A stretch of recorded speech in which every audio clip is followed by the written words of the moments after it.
میں آپ کے گھر پر بھی آپ سے نہیں مل سکتا، کیا میں کہیں اور آپ سے مل سکتا ہوں؟ کچھ جھجکتے ہوئے وہ پوچھ رہا تھا۔ کہیں اور؟ وہ کچھ سوچتے ہوئے رکی تھی۔ گھر سے کہیں اور جانے کے لیے تو میں صرف کالج کے لیے ہی نکلتی ہوں۔ میں وہاں آ سکتا ہوں؟ وہ فوراً ہی درمیان میں بولا تھا جبکہ وہ کچھ تذبذب میں مبتلا ہو گئی تھی۔ کل آ جاؤں؟ اس کی خاموشی پر وہ مزید بولا تھا۔ میرے وہاں آنے سے آپ کو کوئی پرابلم تو نہیں ہوگا؟ وہ پوچھ رہا تھا۔ نہیں، بلاخر اس نے جواب دیا تھا۔ لیکن آپ کو میں پہچان نہیں سکوں گی، وہ کچھ ہچکچاہٹ کے ساتھ بولی تھی۔ لیکن میں آپ کو ضرور پہچان لوں گا، بھابھی کے پاس میں نے آپ کی تصویر دیکھ رکھی ہے، وہ فوراً ہی اطمینان دلاتے ہوئے بولا تھا۔ آپ دیکھ لیجئے گا، کیونکہ کالج کے بعد تو اتنا رش ہوگا، کہیں آپ کا وہاں آنا ہی بیکار نہ ہو جائے۔ وہ اسی تذبذب کے ساتھ بولی تھی۔ آپ اس چیز کی فکر نہ کریں، کیونکہ مجھے پھر بھی کوئی مشکل نہیں ہوگی، میں ہزاروں انسانوں میں بھی آپ کو پہچان سکتا ہوں، آپ تک پہنچ جاؤں گا۔ اس کے کہنے پر وہ حیرانی کے ساتھ مزید کچھ نہیں کہہ سکی تھی۔ یہاں پہ یہ سین اینڈ ہوتا ہے۔ نیکسٹ سین۔ جمعیاں روکتا وہ بڑی سستی کے ساتھ کچن کی سمت بڑھتے ہوئے ٹھٹک کر رکا تھا۔ دور سے ہی وہ مومو کو پہچان گیا تھا، جس کی پشت اسی کی جانب تھی، مگر اس کے انتہائی قریب کھڑے شخص کی پشت کا کچھ ہی حصہ اسے دکھائی دے رہا تھا۔ اپنی جگہ پر رکا وہ سامنے کچن میں نظر آتے منظر کو دیکھتے ہوئے بری طرح کھول اٹھا تھا، کیونکہ وہ شخص نہ صرف مومو کے قریب تھا بلکہ اس کا بازو بھی مومو کی پشت کے گرد حمائل تھا۔ رگوں میں ابلتے خون کے ساتھ وہ آستین چڑھاتا تن پن کرتا اس شخص کے سر پر پہنچ گیا تھا۔ کسی بھی جانب دیکھے بغیر اس نے مومو کی پشت کے گرد رکھا بازو جبٹ کر پکڑتے ہوئے اس شخص کا رخ ایک جھٹکے سے اپنی سمت موڑا تھا، اور اس سے پہلے کہ اس کے ہاتھ کا مکہ آگے بڑھتا وہ شخص اس کے ہاتھ کو راستے میں روک چکا تھا اور اب ہشمگین نظروں سے اسے دیکھ رہا تھا، جس کا سارا تنتنا اس شخص کے چہرے کو دیکھتے ہی بھگ سے اڑ گیا تھا۔ یہاں پہ مومو والا سین چھوٹا سا اینڈ ہوتا ہے اور نیکسٹ کالج کے باہر کا سین ہے۔ کالج کے باہر کھڑے وہ کافی دیر تک متلاشی نظروں سے ادھر ادھر دیکھتی رہی تھی۔ اتنے رش اور شور و غل میں کھڑے رہنا اسے شدید کوفت میں مبتلا کر گیا تھا۔ اسے یکدم ہی خود پر غصہ آنے لگا تھا کہ اس نے حامی ہی کیوں بھری، اور ضرورت ہی کیا تھی کالج آنے کی دعوت دینے کی۔ نہ وہ اسے جانتی تھی نہ پہچانتی تھی، اس کی بہن کا وہ رشتہ دار ہو سکتا تھا، مگر وہ تو اس سے کوئی تعلق نہیں رکھتی تھی، تو پھر کیوں اب بے وقوفوں کی طرح کھڑی اس کا انتظار کر رہی ہے؟ خود کو گھڑکتے ہوئے اس نے مزید انتظار کے ارادے کو ترک کر دیا تھا۔ ایک ہاتھ سے کندھے سے لٹکے بیگ کا اسٹریپ تھامے دوسرے ہاتھ میں موجود جرنل کو سر سے ٹکائے دھوپ سے بچتے ہوئے وہ سڑک کے کنارے چلتی اپنے بس اسٹاپ کی سمت بڑھتی جا رہی تھی۔ وہ خود نہیں سمجھ پا رہی تھی کہ فون پر پہلی بار اس کی آواز سننے کے بعد ایسی کون سی کشش محسوس ہوئی تھی جو وہ اس کے ایک ہی بار کہنے پر جھجک کے باوجود ملنے کے لیے راضی ہو گئی تھی۔ شاید فطری طور پر اس کی آواز سننے کے بعد وہ خود بھی اسے دیکھنا، اس سے ملنا چاہتی تھی۔ گزرے 2 سالوں میں کبھی سدرا نے غلطی سے بھی اس کے بارے میں کبھی کوئی بات نہیں کی تھی، نہ سارا کے سامنے اس کا ذکر کیا تھا۔ ویسے بھی سدرا اب اپنے گھر میں بڑی تھیں، ان کی ساس کا بھی انتقال ہو چکا تھا، اس لیے وہ اپنا گھر بار چھوڑ کر آئے دن میکے نہیں آ سکتی تھی۔ گھر پر ان کی آمد صرف چند گھنٹوں کے لیے ہی ہوتی تھی اور اتنے مختصر وقت میں وہ اپنی ماں اور بہن کو خود تک ہی محدود رکھتی تھی۔ نہ تو ان کی فطرت تھی اور نہ ان کے پاس اتنا وقت ہوتا تھا کہ وہ اپنے سسرال کے کسی فرد کو بیٹھ کر ڈسکس کرتی۔ ان کے یہ چند گھنٹے صرف اپنی ماں اور بہن کے لیے ہی ہوتے تھے۔ جنرل سر سے ٹکائے جھکے سر کے ساتھ چلتے ہوئے اس نے ایسے ہی گردن موڑ کر پیچھے دیکھا تھا اور اگلے ہی پل اس کے قدم رک گئے تھے۔ دوسری جانب وہ جو خاموشی کے ساتھ اس کے پیچھے ہی آ رہا تھا اب اس کے اپنی طرف متوجہ ہونے پر کچھ جھجکتے ہوئے قریب آ رہا تھا، جبکہ وہ دنگ کھڑی حیرت بھری نظروں سے اس کا جائزہ لے رہی تھی۔ اس کے سامنے رک کر بہت مدھم آواز میں اس نے سلام کیا تھا، جس کا جواب بھی وہ اپنی حیرانگی میں نہیں دے سکی تھی۔ تم شیش ہو؟ وہ لہجے کی حیرت بھی نہیں چھپا سکی تھی، مگر دوسری جانب وہ اس کی حیرانگی پر اس بات میں سر ہلاتے ہوئے شرمندہ سا ہو گیا تھا۔ ایک گہرا سانس لے کر سر ہلاتے ہوئے وہ دوبارہ چلنا شروع ہو چکی تھی، جبکہ وہ خاموشی سے اس کے ہم قدم ہو گیا تھا۔ تم پیچھے آ رہے تھے، آواز دے کر روکا کیوں نہیں؟ اگر میں نہ دیکھتی تو؟ آگے قدم بڑھاتے ہوئے وہ بولی تھی۔ آپ آواز دینے کی بات کر رہی ہیں؟ مجھے تو یہ ڈر تھا کہ آپ مجھے اس بات پر نہ ڈانٹ دیں کہ میں آپ کے پیچھے کیوں آ رہا ہوں۔ اس کے کہنے پر سارا نے ایک نظر اس کے بے حد سنجیدہ سے چہرے کو دیکھا تھا۔ آپ مجھے پہچانتی جو نہیں ہیں، اس لیے سارا کے دیکھنے پر وہ مزید بولا تھا۔ ہاں، میں تمہارا چہرہ نہیں پہچان سکتی تھی، مگر تمہارے یہاں آنے کا معلوم تھا، اور پھر اس طرح کبھی کوئی لڑکا میرے پیچھے آیا بھی تو نہیں ہے۔ اس کے کہنے پر اس بار وہ کچھ حیرت سے اسے دیکھ رہا تھا، جس کے لبوں پر اسے ہلکی سی مسکراہٹ نظر آئی تھی، مگر اگلے ہی پل وہ اس پر سے نظر ہٹا چکا تھا۔ آپ ہی کو تو نہیں بتایا ہوگا تم نے یہاں آنے کا؟ دھیمی رفتار سے چلتے ہوئے وہ پوچھ رہی تھی۔ نہیں، اور آپ بھی مت بتائیے گا انہیں، اس کی جانب دیکھے بغیر وہ بولا تھا، جبکہ سارا نے بغور اس کے چہرے کو دیکھا تھا۔ دھوپ کی تیز شدت کی وجہ سے اس کی آنکھیں بہت زیادہ سکڑی جا رہی تھیں۔ اس کے چہرے سے ہی اندازہ ہو رہا تھا کہ وہ بالکل سر پر جلتے سورج کی شعاعیں برداشت نہیں کر پا رہا ہے۔ ہم کچھ دیر وہاں بیٹھے سائے میں؟ یکدم ہی رک کر وہ اسے پوچھ رہی تھی، جو حیران نظروں سے اسے دیکھ رہا تھا، جو سامنے اس پبلک پارک کی سمت اشارہ کر رہی تھی۔ اس بات میں سر ہلاتے ہوئے وہ خاموشی سے اس کے پیچھے ہی اس پارک کی سمت بڑھ گیا تھا۔ گھنے درخت کی ٹھنڈی چھاؤں اور مدھم چلتی ہوا میں لکڑی کی بینچ پر بیٹھتے ہوئے گرمی کا احساس ختم ہونے لگا تھا۔ بیگ کو گود میں رکھے وہ اسے دیکھ رہی تھی، جو پسینے سے بھیگے چہرے کے ساتھ اپنی شرٹ کے کالر کو ہلکے سے جھٹکتے ہوئے کچھ پیچھے کر رہا تھا۔ کچھ دیر پہلے دھوپ کی تیز روشنی میں سکڑی آنکھیں اب یہاں سائے میں بغیر کسی مشکل کے کھلی ہوئی تھیں۔ تم سورج مکھی ہو نا؟ ٹیشو پیپر اس کی سمت بڑھاتے ہوئے وہ پوچھ رہی تھی۔ جواباً کچھ جھیپے ہوئے انداز میں اس بات میں سر ہلاتے ہوئے اس نے سارا سے ٹیشو پیپر لے لیا تھا۔ لیکن مکمل سورج مکھی تو نہیں لگتے ہو؟ بغور اس کے چہرے کو دیکھتے ہوئے وہ مزید بولی تھی۔ 70% ہوں۔ ٹیشو پیپر سے چہرہ خشک کرتے ہوئے وہ مختصراً بتا رہا تھا۔ یہ تمہیں ڈاکٹرز نے بتایا تھا؟ وہ ہلکی سی مسکراہٹ کے ساتھ پوچھ رہی تھی۔ ڈاکٹر نے میرے پیرنٹس کو بتایا تھا، اور انہوں نے مجھے۔ اس تمام عرصے میں یہ کہتے ہوئے وہ پہلی بار مسکرایا تھا، جبکہ اس کے مسکراتے چہرے کو دیکھتے ہوئے سارا کے اپنے چہرے سے مسکراہٹ غائب ہونے لگی تھی۔ اپنے بیگ سے پانی کی بوتل نکالتے ہوئے وہ دوبارہ اس کی طرف متوجہ ہوئی تھی، جو ابھی تک اپنا بھیگا چہرہ ہی صاف کر رہا تھا۔ پانی پی لو۔ سارا نے بوتل اس کی سمت بڑھائی تھی۔ نہیں، وہ انکار کر گیا تھا۔ اوہ سوری، میں بھول گئی تھی کہ یہ تو میرا جھوٹا پانی ہے۔ وہ واقعی شرمندہ ہوئی تھی۔ نہیں، میں نے اس لیے منع نہیں کیا تھا، میں پانی پیوں گا۔ وہ فوراً ہی کہتے ہوئے اس نے سارا سے بوتل لینے کے لیے ہاتھ بڑھایا تھا، جو کہ اس نے خاموشی سے اس کے حوالے کر دی تھی۔ پانی کی بوتل سے وہ اب چھوٹے چھوٹے گھونٹ لیتا ارد گرد کا جائزہ بھی لے رہا تھا۔ سفیدی مائل رنگت والا چہرہ دھوپ کی تمازت سہنے کے بعد اس وقت بھی تپ رہا تھا۔ اس کے چہرے پر کہیں کہیں بھورے رنگ کے تل نظر آ رہے تھے، جو بہت نمایاں تو نہیں تھے، مگر کوئی برا تاثر بھی نہیں ڈال رہے تھے۔ البتہ ان بھورے تلوں کی کافی تعداد اس کے ہاتھوں کی پشت پر بہت نمایاں تھی۔ اپنی زندگی میں اس نے اب تک چند بار ہی سورج مکھی انسان دیکھے تھے، جنہیں دیکھ کر اسے بہت عجیب محسوس ہوتا تھا، لیکن اس وقت اسے دیکھتے ہوئے کچھ عجیب محسوس نہیں ہو رہا تھا، مگر کچھ ایسا تھا جو وہ اس پر سے نظر نہیں ہٹا رہی تھی۔ اسے دیکھتے ہوئے ایک دم ہی دل میں خواہش جاگی تھی کہ کاش وہ بھی صرف 70% سورج مکھی ہوتی۔ یہ سفید اور گولڈن کمبینیشن جیسا کمپلیکشن رکھنے والا انسان اسے کمپلیکس میں مبتلا کرنے لگا تھا۔ وہ اب پانی کی بوتل پر کیپ لگاتے ہوئے پتہ نہیں کن سوچوں میں گم تھا، جبکہ وہ خاموشی اور بہت توجہ کے ساتھ اس کے لائٹ گولڈن بالوں میں کہیں کہیں نظر آتے ہلکے براؤن سٹیپس کو دیکھ رہی تھی۔ اور اس وقت اس کے چہرے کو دیکھتے ہوئے اسے اندازہ ہوا تھا کہ اس کی آئی برو اور پلکیں بھی ہلکا سا بھورا پن لیے ہوئے تھیں۔ چہرے کے نقوش بہت چبھتے ہوئے اور باریک تھے۔ وہ گمان بھی نہیں کر سکتی تھی کہ یہ وہی انسان ہو سکتا ہے۔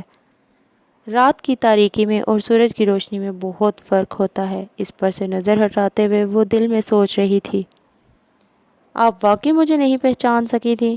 بالاخر اتنے لمحے خاموشی کے ساتھ گزار دینے کے بعد وہ اب براہ راست اس سے پوچھ رہا تھا۔ ہاں، میں واقعی نہیں پہچان سکی تھی۔ اگر تم برابر سے بھی گزر جاتے تو بھی میں نہیں پہچانتی، سارا نے جواب دیا تھا، جبکہ دوسری جانب وہ اب دوبارہ خاموشی کے ساتھ دوسری سمت دیکھ رہا تھا۔ شاید وہ کم بولتا یا پھر خاموش رہنا زیادہ پسند کرتا تھا۔ اس کے پھر خاموش ہو جانے پر وہ کچھ بیزاری کے ساتھ سوچنے لگی تھی۔ تم مجھ سے کیوں ملنا چاہتے تھے؟ خاموشی سے گھبرا کر سارا نے خود ہی اسے مخاطب کیا تھا۔ میں بتا چکا تھا آپ کو، میں یہ خود نہیں جانتا، اس کی جانب دیکھتے ہوئے وہ بولا تھا۔ میں نے کافی دیر تک کالج کے باہر تمہارا انتظار کیا تھا، پھر مجھے لگا کہ تم نہیں آؤ گے۔ ایک بار پھر بڑھتی خاموشی سے گھبرا کر وہ بول اٹھی تھی۔ ہاں، میں بہت دیر سے یہاں پہنچا تھا، دراصل کوئی ٹیکسی نہیں مل رہی تھی۔ اس کے بتانے پر وہ حیران ہوئی تھی۔ تم ٹیکسی میں یہاں آئے ہو؟ اس نے پوچھا تھا۔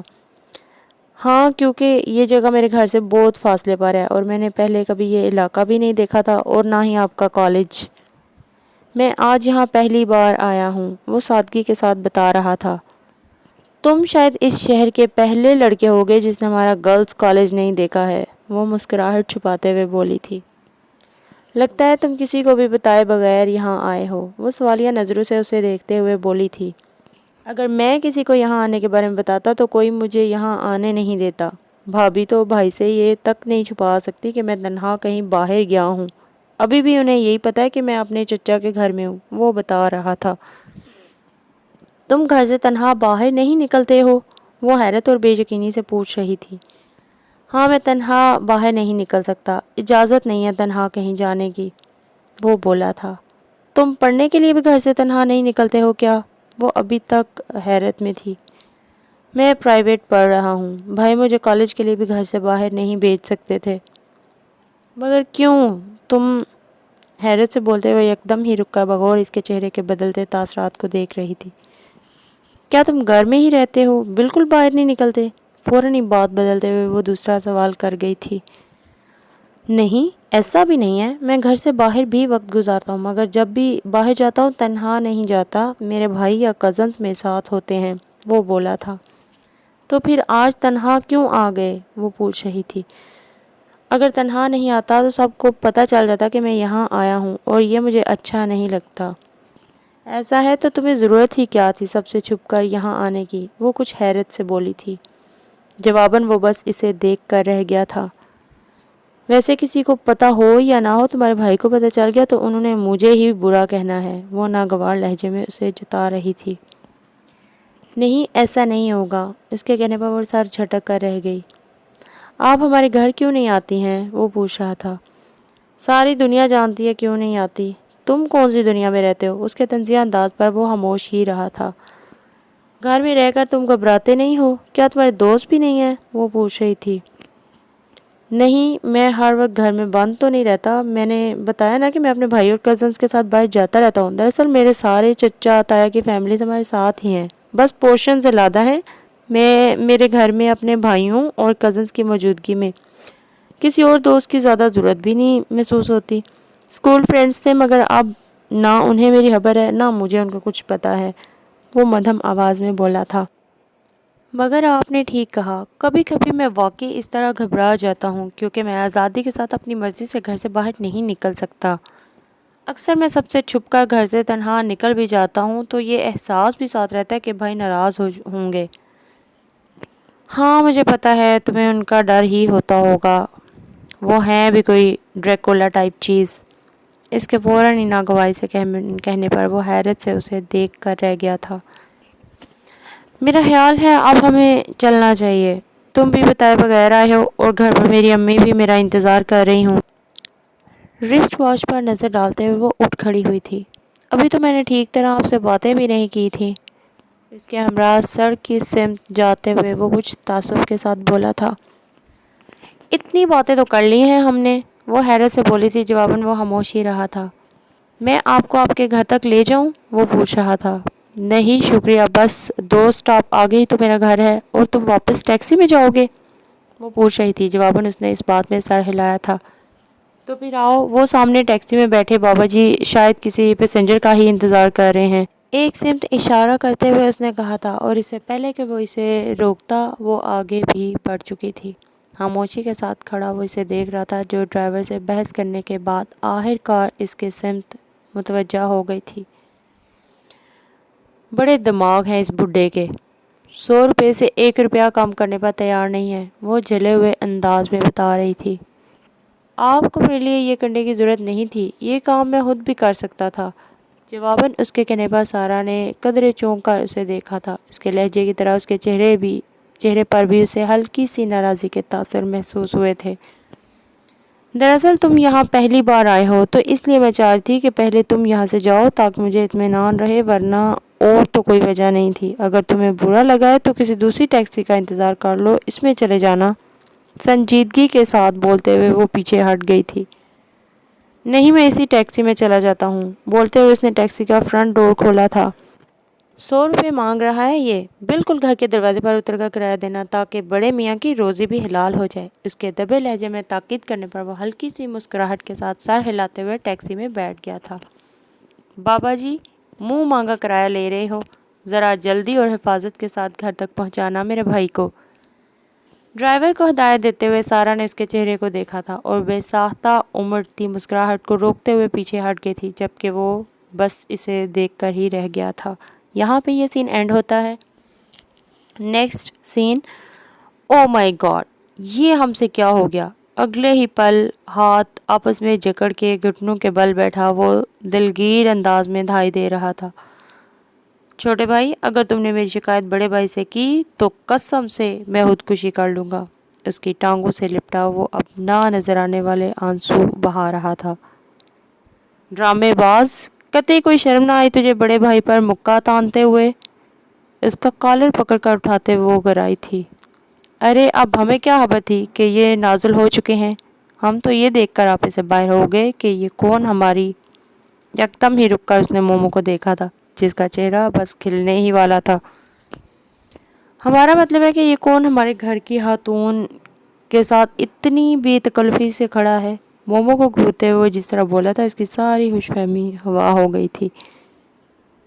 شیش، تم دیکھ رہے ہو اس کے ناٹک؟ اس کی یہی حرکتیں ہیں جو صبح صبح وہ مجھے بھی ہزاروں باتیں سنا کر رکھ دیتے ہیں۔ آج بھی وہ اتنے خراب موڈ میں گئے ہیں، میرا حل خوش ہو گیا ہے اسے آوازیں دیتے دیتے، مگر یہ ٹس سے مس نہیں ہوا۔ تمہارے جانے کے بعد صرف چند بار ہی فیکٹری گیا ہے۔ سدرا اب بہت ناراضی کے ساتھ شاہ رخ کی شکایت اس سے کر رہی تھی۔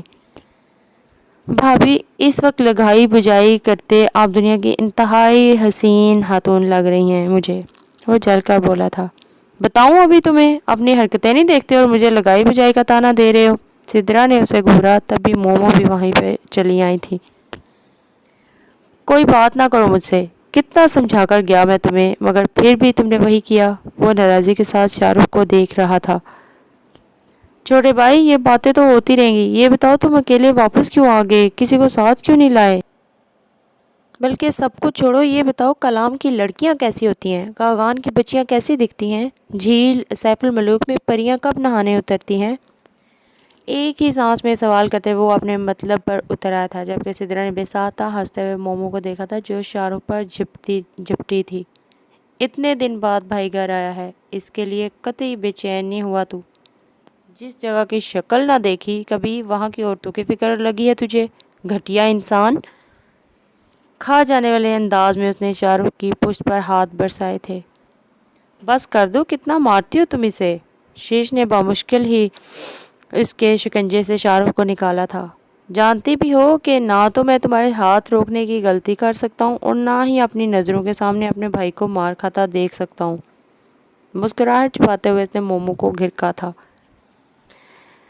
چھوٹے بھائی، تمہاری اس محبت پر سلیوٹ کرنے کو دل چاہ رہا ہے میرا۔ شاہ رخ کے جلے ہوئے انداز پر وہ مسکرایا تھا۔ ضرور سلیوٹ کرو، لیکن پہلے ذرا جا کر میرا سارا سامان اندر لاؤ، باہر ہی رکھا ہے، وہ بولا تھا۔ چھوٹے بھائی، مجھے اسی لیے تم سے اتنی محبت ہے کہ میری ہی موجودگی میں تمہیں سارے کام یاد آ جاتے ہیں۔ شکایتی نظروں سے اسے دیکھتا وہ کچن سے باہر نکل گیا تھا۔ تم نے انہیں بھی اپنے آنے کے بارے میں نہیں بتایا تھا؟ جوس کا گلاس اسے دیتے ہوئے سدرا نے پوچھا تھا۔ نہیں، میں تو اچانک ہی صبح صبح آ کر آپ سب کو حیران کرنا چاہتا تھا، مگر مجھے اتنی دیر ہو گئی کہ بھائی تو چلے بھی گئے، وہ بتا رہا تھا۔ میں انہیں ابھی فون پر تمہارے آنے کی اطلاع دے دیتی ہوں، وہ بولی تھی۔ کیا وہ مجھ سے بہت زیادہ ناراض ہیں؟ وہ پوچھ رہا تھا۔ اتنے دن لگا کر واپس آئے ہو، تھوڑا سا ناراض تو ہوں گے، کیا کر سکتے ہیں، وہ مسکراتے ہوئے بولی تھی۔ بیٹا تم فکر مت کرو، ہم بڑے کو سنبھال لیں گے، ڈونٹ ٹیک ٹینشن، ناشتے پر ہاتھ صاف کرتے ہوئے مومو نے تسلی دی تھی۔ دھوکہ مت دے جانا ممی، اس نے مسکراتے ہوئے کہا تھا۔ کاہے کی ممی؟ کس کی ممی؟ خبردار جو مجھ پر یہ بھیانک الزام لگایا۔ مومو نے رک کر اسے گھورا تھا۔ آ جاؤ تم پہلے ناشتہ کرو پھر باہر نکلنا، سدرا نے اسے بلایا تھا۔ نہیں میں بس اب بات لے کر سوؤں گا، اور پلیز مجھے بھائی کے آنے تک جگائیے گا مت، وہ بولا تھا۔ بھابھی آپ کا سپوت بیدار ہو چکا ہے اور اب بیڈ ٹی کے لیے بھیانک صدائیں لگا رہا ہے۔ شہری کو ایک ہاتھ میں سنبھالے شاہ رخ اندر آیا تھا۔ بھابھی میں اسے جتنا چھوڑ کر گیا تھا یہ تو ابھی اتنا ہی ہے، بچے کو اشاروں سے لیتے ہوئے وہ حیرت سے بولا تھا۔ اسے نیچے اتارو، ابھی یونیفارم پہن کر اسکول جائے گا یہ، وہ بھی دوڑتا ہوا، مومو کلس کر بولی تھی۔ مجال ہے جو تم کبھی میرے بچے کی عزت کر لو۔ سدرا کے گھرنے پر وہ بے ساختہ ہنسی تھی، تب ہی کچن میں شان کی آمد ہوئی تھی۔ چھوٹے بھائی یہ میری آنکھیں کیا دیکھ رہی ہیں؟ آپ کب آئے؟ خوشگوار حیرت کے ساتھ بولتا وہ اس کے گلے سے جا کر لگ گیا تھا، جبکہ سدرا دہل کر چیخی تھی۔ ارے میرے بچے کو دبا دیا شان! ان کی آواز پر وہ بدک کر پیچھے ہٹا تھا۔ شیش کے ہاتھوں میں موجود بچہ بلبلا ہی اٹھا تھا۔ نہ اس نے گود لیا ہوا ہے تجھے جو لپٹ گیا تھا جا کر؟ شان کے کندھے پر ہاتھ مارتے ہوئے مومو نے بچے کو اپنی گود میں لیا تھا۔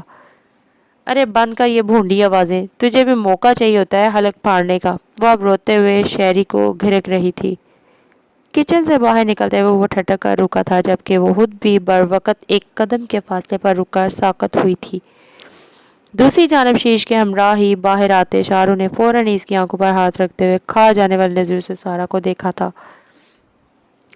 آنکھیں جھپک لو اور آگے بڑھ جاؤ، وہ سارا سے ہی مخاطب تھا، جبکہ شیش نے اس کا ہاتھ آنکھوں سے ہٹاتے ہوئے سارا کی پشت کو دیکھا تھا جو شاہ رخ کی ہدایت پر کچن میں جا رہی تھی۔ کیا حرکت تھی یہ؟ وہ اب خشمگین نظروں سے شاہ رخ کو دیکھ رہا تھا۔ یہ بہن ہے بھابھی کی، اور ایک بات غور سے سن لو چھوٹے بھائی، تمہارے جگر کا دل آ چکا ہے بھابھی کی اس بہن پر۔ اوہ اچھی بات ہے، مگر یہ حادثہ کب ہوا؟ مسکراہٹ چھپاتے ہوئے اس نے مصنوعی حیرت کے ساتھ شاہ رخ کو دیکھا تھا۔ یہ حادثہ تب ہوا جب میرے بڑے بھائی کو اس کی فل سپیڈ میں چلتی ہوئی زبان کے آگے خاموش ہوتے ہوئے دیکھا تھا، اور تم جانتے ہو بڑے بھائی کے دشمنوں سے محبت کرنا میرا فرض ہے، وہ مسکراتے ہوئے فخریہ انداز میں بتا رہا تھا۔ اور اپنے اس فرض کے بارے میں تم مجھے کیوں باخبر کر رہے ہو؟ وہ مزید پوچھ رہا تھا۔ اس لیے تاکہ تم میرے اس فرض میں رکاوٹیں نہ کھڑی کرو۔ شمسو بھائی کی سپورٹ کا بہت فائدہ اٹھاتے ہو تم، مگر میں ابھی سے بتا رہا ہوں اس لڑکی پر صبر نہیں کروں گا میں، لڑنے والے انداز میں اسے باور کراتے ہوئے وہ رکا تھا۔ گہرا سانس لیتے ہوئے شیش اس کی طرف متوجہ ہوا تھا۔ مومو جو سامنے کھڑی ہونہار نظروں سے شاہ رخ کو دیکھ رہی تھی۔ میں ابھی تمہیں آواز دینے ہی لگا تھا، اچھا ہوا تم خود آ گئیں۔ آ جاؤ حضرت فارغ کھڑے ہیں، کام سے لگو۔ مومو کو تاکید کرتے ہوئے وہ آگے بڑھ گیا تھا، جبکہ توقع کے عین مطابق پیچھے سے مومو کی دھاڑیں اور شاہ رخ کی تکلیف دہ چنگاڑیں بلند ہونے لگی تھی۔ یہاں پہ یہ سین اینڈ ہوتا ہے، نیکسٹ سین سٹارٹ ہوتا ہے۔ گھر کی تمام لائٹس آف کرنے سے پہلے اس نے معمول کی طرح پہلے تمام کھڑکی دروازوں کے لاک چیک کیے تھے۔ گھر میں وہ ماں بیٹی تنہا ہوتے تھے، اسی لیے رات کے وقت وہ بہت زیادہ محتاط ہو جاتی تھی، مگر اسے کسی قسم کا خوف نہیں تھا۔ اس بلڈنگ کی تمام ہی فیملیز سے ان کے بہت اچھے تعلقات تھے، دوسرے یہ علاقہ بھی اب مکمل آباد اور پر رونق ہو گیا تھا۔ کافی تعداد میں آس پاس فلیٹس کی بلڈنگز اب وسیع رقبے تک پھیل چکی تھی۔ مطمئن ہونے کے بعد وہ خود بھی سونے کی تیاری کر رہی تھی جب فون کی بیل نے اسے چونکایا تھا۔ تم اس وقت کیوں فون کیا تم نے؟ حیرت بھری مدھم آواز میں پوچھتے ہوئے وہ وہیں بیٹھ گئی تھی۔ میں اور کسی وقت فون نہیں کر سکا تھا، اسی لیے مجھے یہی وقت ٹھیک لگا۔ اگر آپ کو اچھا نہیں لگا ہے تو میں فون بند کر دیتا ہوں، وہ بولا تھا۔ نہیں ایسی بات نہیں ہے، دراصل مجھے حیرانی ہوئی تھی اس وقت تمہاری آواز سن کر، وہ بولی تھی۔ میں آپ سے بات کرنا چاہتا تھا اس لیے فون کیا ہے، وہ مدھم لہجے میں بولا تھا۔ مگر تم آج ہی تو مجھ سے ملے تھے، اب اور کون سی بات کرنی تھی جو اس وقت کرنا ہے، وہ حیرت سے بولی تھی۔ مجھے اگر اندازہ ہوتا کہ آپ کو میرے فون کرنے پر اعتراض ہوگا تو… نہیں، مجھے کوئی اعتراض تو نہیں ہے، وہ درمیان میں ہی بولی تھی۔ اچھا خیر، تم سناؤ ابھی کیا کر رہے تھے؟ اس کی خاموشی پر وہ پوچھ رہی تھی۔ میں سب کے سونے کا انتظار کر رہا تھا تاکہ پھر تم مجھے فون کر سکو۔ اس کی بات مکمل کرتے ہوئے وہ مسکرائی تھی۔ اتفاق سے تم نے میرا فون اٹینڈ کر لیا، اس کے بعد اچانک ہی تمہیں یاد آتا ہے کہ تم مجھ سے ملنا چاہتے ہو، پھر اچانک ہی تمہیں یاد آتا ہے کہ اس وقت تم فون کر کے مجھ سے بات کرنا چاہتے ہو۔ اتنے عرصے سے کیا بے ہوش تھے تم؟ وہ مسکراتی آواز میں بولی تھی۔ نہیں، اس سے پہلے بھی آپ سے ملنا اور بات کرنا چاہتا تھا، مگر کبھی ہمت نہیں ہوئی تھی۔ مجھے لگتا تھا کہ بڑے بھائی کے ساتھ ساتھ آپ ہم سب کو بھی ناپسند کرتی ہوں گی، تو اسی لیے بس۔ اب ایسا بھی نہیں ہے، تمہارے بھائی نے تو لگتا ہے خوب میرے خلاف سب کو بھڑکا رکھا ہے، وہ سب کچھ ناگواری سے بولی تھی۔ نہیں، ایسا بالکل نہیں ہے، وہ آپ کے خلاف کچھ کیوں کہیں گے، وہ بہت اچھے انسان ہیں، وہ فوراً ہی بولا تھا۔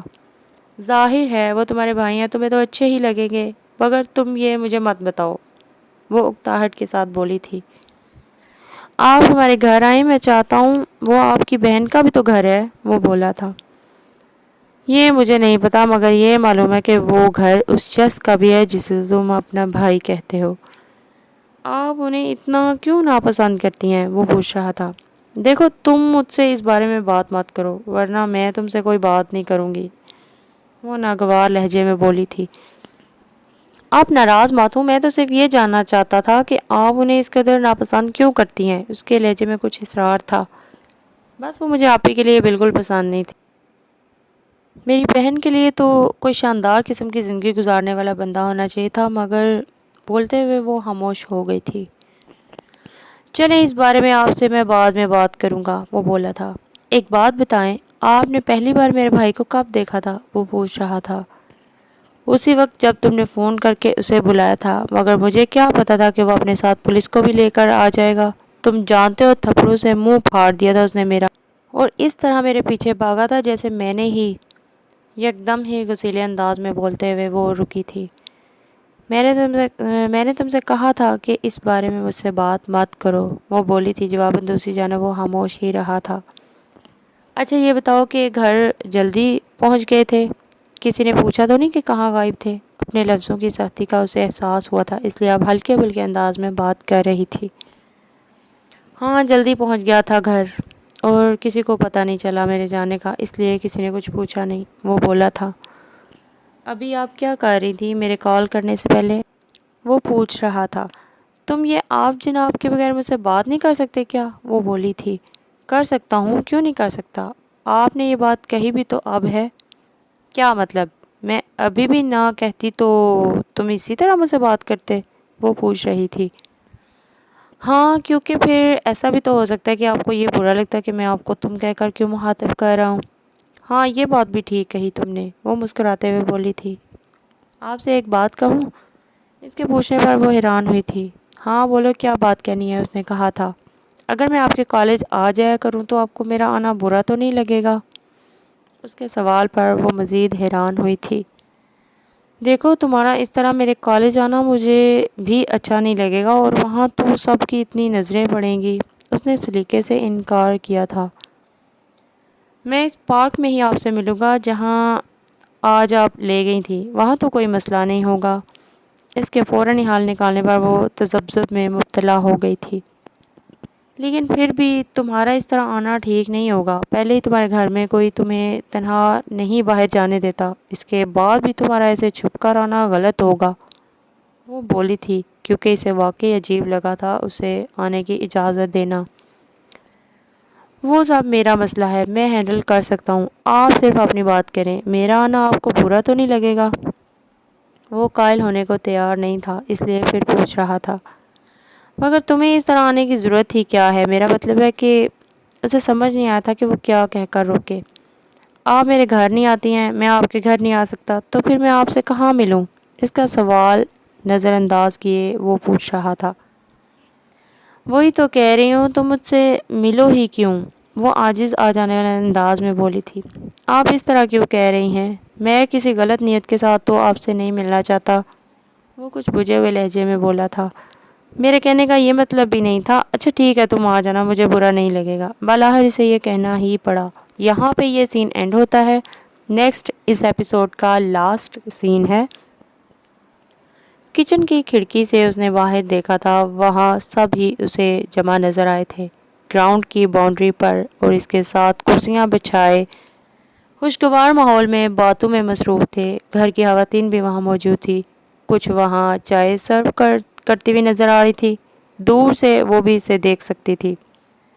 اپنے سارے کزنز کے درمیان سب سے آگے، سب سے نمایاں ہنی مستقل اس کی گود میں چڑھی بیٹھی تھی، جبکہ وہاں شمس بھی موجود تھے۔ یقیناً گھر کے وہ سب ہی لڑکے جو شیش کے ہمراہ ٹرپ پر گئے تھے اس کی تفصیلات سے اپنے بڑوں کو آگاہ کر رہے تھے۔ زور و شور سے گفتگو کی آوازیں اسے یہاں تک سنائی دے رہی تھیں۔ کتنی پر رونق جگہ تھی، یہ سب کے پورشن الگ تھے مگر سب ایک دوسرے کے کتنے قریب تھے۔ اسے اس گھر میں کچھ پسند آیا ہو یا نہ آیا ہو، یہاں کا نظام اور یہاں بسنے والوں کی ملنساری بہت پسند آئی تھی۔ ایک دوسرے کے لیے برابر کی محبت اور اپنائیت یہاں کے ہر مکین کے دل میں تھی، جس کا جہاں دل چاہتا کھانے کے لیے پہنچ جاتا، کوئی روک ٹوک نہیں تھی۔ سدرا جب بھی کوئی خاص ڈش بناتی تو سب ہی پورشنز کا حصہ پہلے سے نکال کر پہنچاتی۔ اسی طرح سدرا کو بھی یہاں ویسی ہی محبت اور عزت دی جاتی تھی۔ یہاں رہ کر وہ دیکھ چکی تھی کہ کہیں کوئی اجنبیت اور تکلف کا احساس تک نہیں تھا۔ سارا کچن کا کام تو تقریباً مکمل ہو گیا ہے، اب تم بھی جا کر فریش ہو جاؤ، تھک گئی ہوگی۔ سدرا کی آواز پر وہ چونک کر ان کی سمت متوجہ ہوئی تھی، پھر اس بات میں سر ہلاتے ہوئے کچن سے باہر نکل گئی تھی۔ یہاں پہ یہ سین اینڈ ہوتا ہے اور اس ناول کی قسط نمبر 3 بھی اینڈ ہوتی ہے۔